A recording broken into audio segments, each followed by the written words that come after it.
I'm a sucker for a good teen drama. Look at my video about Snafu, that'll tell you about how much I love them. As long as they present some kind of idea, expand on it, and let the characters play off each other, I'm willing to give them a chance, and a lot of people aren't, just for the fact that teenagers get over-emotional and act irrationally because, well, they're teenagers. They have a plethora of hormones and angst, but in any good teen drama, they should be written as such. Luckily for me, one of the shows that got me into the genre, Kokoro Connect, is what helped me realize that. 2012's Kokoro Connect, or Kokon for short, is made by Studio Silverlink, and in the process of making this video, I've realized I have the biggest love-hate relationship with them over any other studio. They've made some of my favorites in Kokon, Watamote, and Tanaka-kun is Always Listless, but they've also made some of the worst shit I've ever seen in A Sister's All You Need, Death March to a Parallel World Rhapsody, and the show me and maybe 6 other people watched, Two Car. A lot of their shows seem to be hit or miss, but I find myself willing to give them the benefit of the doubt. I think they have talented people working there, and that shows with a few of their adapted properties, but it's hard to trust a studio with promise that flops more times than not. Anyway, Kokon follows the lives of the Student Cultural Society and its members Taichi, Inaba, Iori, Yui, and Aoki. All of them have been brought together because of their school's rule that everyone has to be in a club,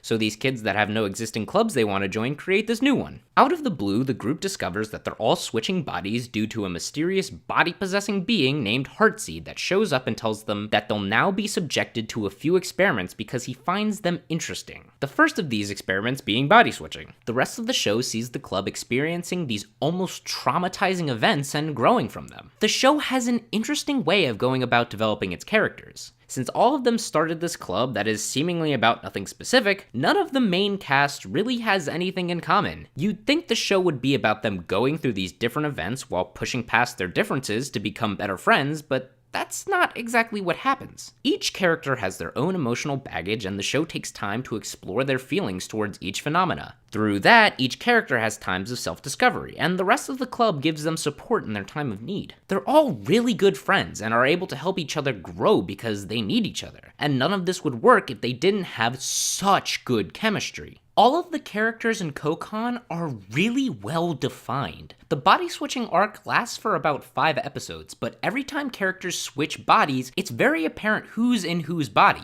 even within the first couple of episodes. Very small attention to detail in their mannerisms convey each character's personality seamlessly, and that same attention to detail is even used as a major character plot point in the last half of the first arc. The show has a relatively small cast, and that allows the 5 main characters to show an incredibly broad range of emotions during its runtime, and the show uses that as a huge strength. At face value, each character might seem a little generic, fitting into an obvious archetype, but as the show progresses, that notion is blown away pretty quickly. The biggest offender of this is Taichi, who is generally the most focused on. He seems like the selfless, helpful, perfect child light novel protagonist for a bit, but the show uses very clever ways for him to help his friends, while also subverting his selfless nature later on in the series. I found him the most egregious in the beginning of the show, but he really jumps out of his skin later on. I don't think there's a single bad character in this show, and that's even with the idea the show presents as Aoki being the weakest link. At one point towards the end of the series,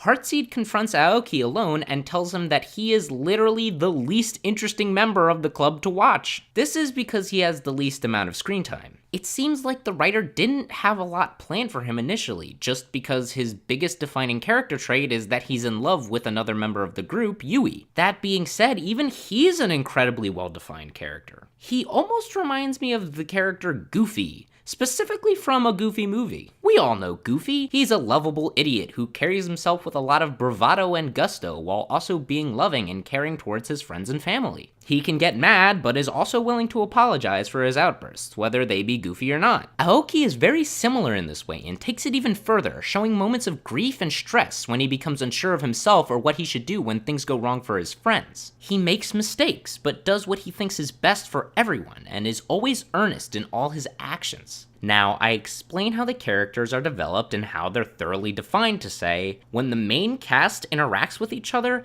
it is an absolute joy to watch. Character chemistry is an underrated aspect when talking about teen dramas, or any show for that matter. When I'm watching characters I like have a really good time with each other, it's like eating a fucking grilled cheese sandwich, dude. You get that melted, gooey cheese on that crisp, buttery bread, and it all comes together for the perfect example of a lunch and dinner meal. Oh my lord, it's euphoric. God, I'm hungry. A show like Yu Yu Hakusho has perfect character chemistry between its core cast. That show has characters with big personalities bounce off of each other, often bickering or making snarky remarks at each other. Kokon, on the other hand, has characters that complement each other. When they're joking or getting into playful squabbles, each of them have something to play off of each other. Even when the show gets more somber and melodramatic, each character understands one another to some degree, and the dialogue between them shines. A refreshing aspect of their dialogue is just how they all express and talk about their sexuality. A lot of anime, especially light novel adaptations, are incredibly derivative when it comes to teenagers talking about sex. It's either characters act like sex doesn't exist, or it's so overly explicit and trashy that it'll make a 15-year-old Papa Woody faster than you can say Bible Black. Kokon somehow finds a sweet middle ground between the two, finding times where characters can be playfully talking about which girls Taichi would rather see naked, and times where characters make legitimate sexual advances towards each other. At one point in the series, when Heartseed makes the club's innermost desires go haywire, two characters decided it would be best if they stayed away from each other because of the fear that they would get too hot and bothered around each other. That's not something you see very often, and it blends in very well with the characters and the narrative. If you like well-written character studies, then I implore you to watch Kokoro Connect. It's got everything from great character dynamics to good teen romance, but maybe you've seen it already. If you have, might I suggest another character drama in Kisniver, which takes a kind of sci-fi twist to connecting a group together. It's got some very lovable characters and one killer OP,